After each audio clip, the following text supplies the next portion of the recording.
Sulla Reus, l'azienda regionale per l'emergenza urgenza che avrà sede a Nuoro, interviene con una nota Emilio Usula, consigliere regionale di Rosso Mori.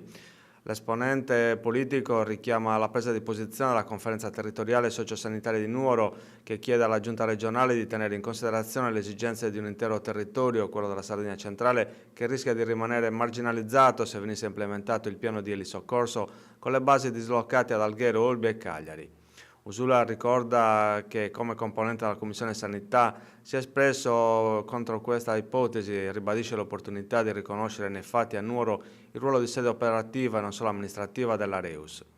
A rafforzare questa ipotesi, la presenza, sottolinea Usula, a poche decine di metri dall'ospedale San Francesco di una elibase operativa e accreditata. Secondo il consigliere Rosso Mori, pochi e mirati adeguamenti potrebbero dare a Nuoro quel ruolo di base baricentrica che le compete per assolvere con piena rispondenza di garanzia, efficienza e rispetto dei tempi di intervento a tutte le aree del centro Sardegna, già fortemente penalizzate da un sistema di viabilità e di trasporto via terra assolutamente inadeguato. Per fare questo, sottolinea Usula, è necessario mettere a punto un raccordo organizzativo efficiente con un adeguato potenziamento dei servizi di emergenza e urgenza con l'ospedale San Francesco, un nosocomio in possesso di tutte le caratteristiche di alto livello, in grado pienamente di assolvere il suo naturale ruolo di sede di DEA di secondo livello e di hub dell'emergenza e urgenza della Sardegna centrale. Per Usula è necessario respingere con forza qualsiasi tentativo di ridurre Nuoro a semplice sede amministrativa della Reus. Su questo tema il consigliere regionale del Rosso Mori chiama un impegno comune e coerente tutte le forze sociali,